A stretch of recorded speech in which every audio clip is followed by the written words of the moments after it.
Latest ആയിട്ടുണ്ടെങ്കിൽ അനീഷ് ഇതേ കണക്ക് അനുമോളെ പ്രപ്പോസ് ചെയ്യുകയും അങ്ങനെ അനുമോൾ പറയുകയും ചെയ്ത് തനിക്ക് താല്പര്യമില്ല എന്നുള്ള രീതിയിൽ. അത് കഴിഞ്ഞതിന് ശേഷം ഉണ്ടെങ്കിൽ നിങ്ങൾ നോക്കിക്കഴിഞ്ഞാൽ ഒരുപാട് പേര് സോഷ്യൽ മീഡിയ വന്നിട്ട് ഇതെല്ലാം അനുമോളുടെ നമ്പറാണ്, അനുമോളാണ് ഇതേ കണക്കുള്ളൊരു കാര്യം അനീഷിനെ കൊണ്ട് പറയിക്കാനുള്ള സാധ്യത ഉണ്ടാക്കിയത്. ആദ്യം തൊട്ട് ഇങ്ങനെ ചിരിച്ച് കളിച്ച് സംസാരിച്ചുകൊണ്ടായിരുന്നു അനീഷിന് ഇതേ കണക്കുള്ള ചിന്ത വന്ന് ഇഷ്ടം ഉണ്ടായിരിക്കും, അതുകൊണ്ടാണ് ഇങ്ങനെ വന്ന് പറഞ്ഞത്. എന്നിട്ട് ഇതേ കണക്കൊക്കെ റിജക്റ്റ് ചെയ്യുന്ന അത്ര നല്ല കാര്യമില്ലെന്ന് പറഞ്ഞ് ഒരുപാട് പേരുണ്ടെങ്കിൽ അനുമോക്കെതിരെ സംസാരിക്കുന്നുണ്ടായിരുന്നു. ഇപ്പോൾ സാധാരണ രീതിയിൽ ഒരു പെൺകുട്ടി ആരെങ്കിലും എടുത്ത് ചിരിച്ച് സംസാരിക്കുന്നതിന് അർത്ഥം ഉണ്ടെങ്കിൽ ഇത് കണക്ക് അവർ അമ്മ ഇഷ്ടത്തിലാണെന്നുള്ള രീതിയല്ല, അത് വേറെയാണ്.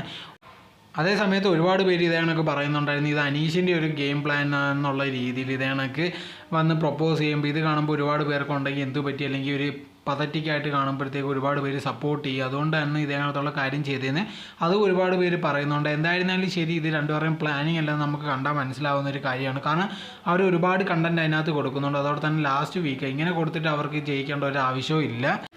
എന്തായിരുന്നാലും ശരി, ഒരുപാട് പേര് പല രീതിയിൽ പറയുന്നുണ്ട്. എന്തായിരുന്നാലും അങ്ങനെയൊന്നുമല്ല, അവസാനത്തെ വീക്ക് എത്തി ആരാണ് ഇനി വിന്നർ എന്നുള്ളത് നമുക്ക് അറിയാൻ സാധിക്കും.